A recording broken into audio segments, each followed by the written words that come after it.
Halo pemirsa GPR TV, dari Sabang sampai Merauke, dari Miangas hingga Pulau Rote. Bertemu lagi bersama saya Mona Azari Disak dalam program Juru Bicara.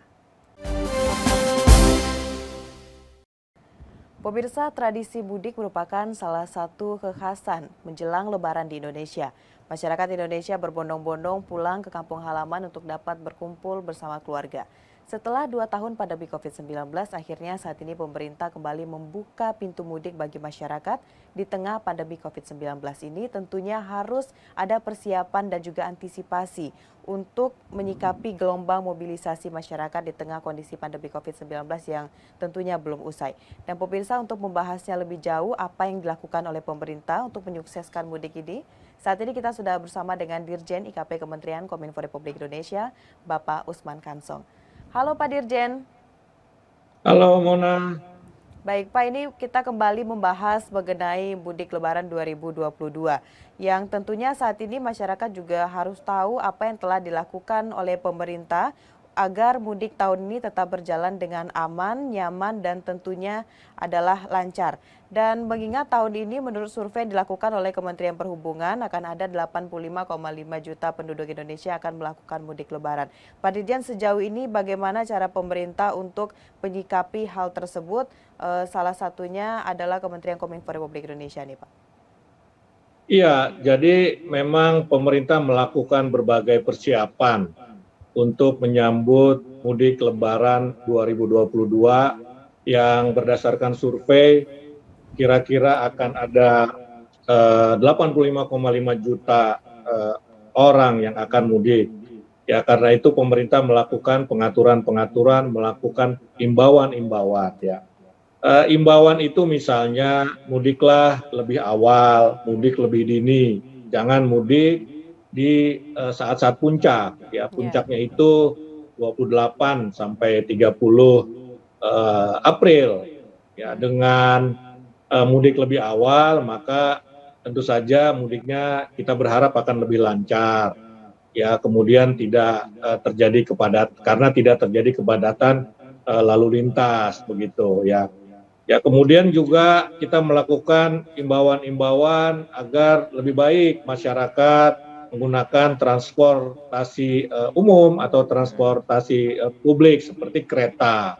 Ya, kereta api ini kan disiapkan cukup banyak oleh PT Kereta Api ya, sehingga masyarakat akan baik kalau menggunakan kereta api atau menggunakan angkutan umum lainnya seperti bis. Ya, kita juga mengimbau ikuti ya program-program mudik gratis yang diselenggarakan baik oleh swasta, BUMN maupun kementerian dan lembaga, karena mudik gratis ini akan mengurangi juga penggunaan kendaraan pribadi karena mudik gratis itu biasanya dengan bus begitu kan ya. Jadi orang tidak berpadat-padat di jalan tol karena menggunakan mobil pribadi ya. Selain itu ya kita mengimbau hal-hal yang sifatnya standar, cek kendaraan, jaga kesehatan. Yang paling penting kita juga senantiasa mengingatkan ya harus sudah di booster ya, supaya tidak diperlukan lagi PCR ataupun antigen ya buat masyarakat yang berusia 18 tahun ke atas begitu ya. Jaga protokol kesehatan ya, karena itu tagline kita ini kan mudik aman dan sehat ya. Aman dari sisi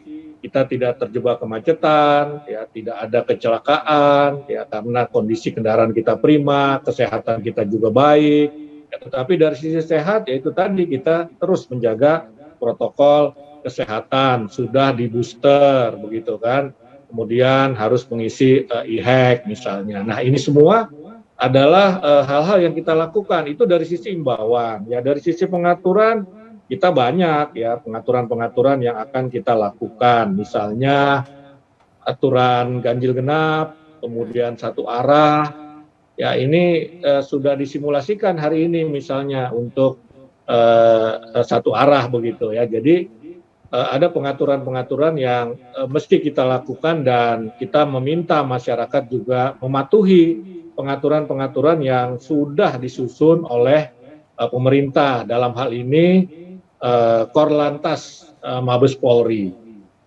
Ya, Baik, Pak Dirjen, ini mudik 2022 ini masih dalam kondisi pandemi COVID-19. Sejauh ini Pak Dirjen, selain yang Bapak sampaikan tadi, mungkin ada hal lain yang dilakukan oleh pemerintah terkait dengan antisipasi penyebaran COVID-19 dan bagaimana penerapan protokol kesehatan selama mudik Lebaran 2022 ini. Mungkin bisa dilihat juga dari segi bagaimana untuk pembagian tes antigen atau PCR dan juga bagaimana ketentuan Ya, perjalanan bagi anak-anak begitu, Pak. ya, jadi ada surat edaran Menhub ya nomor 36 dan sampai 38 tahun 2022.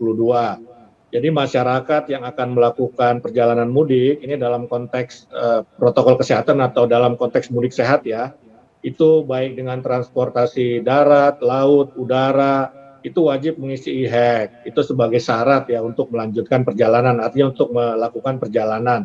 Nah, mulai 5 April ini petugas di seluruh moda transportasi akan memeriksa status kelayakan perjalanan melalui e-hack atau Electronic Health Alert Card yang telah diisi oleh para pemudik sehari atau sesaat sebelum melakukan perjalanan. Nah, sementara untuk pelaku menggunakan transportasi darat itu pemeriksaan e-hack-nya dilakukan secara acak, ya, secara random. Ya, kalau transportasi laut, udara ya orang per orang yang akan dicek begitu. Kemudian juga ada soal apa ya vaksinasi pemudik terhadap kewajiban screening tes COVID-19. Bagi yang sudah vaksin booster tidak wajib menunjukkan hasil tes COVID-19 ya. Jadi tidak perlu PCR atau antigen ya. Bagi yang telah vaksin 2 kali, nah ini kalau mau mudik ya boleh tentu saja, cuma harus tes antigen 1 kali 24 jam atau PCR 3 kali 24 jam sebelum keberangkatan.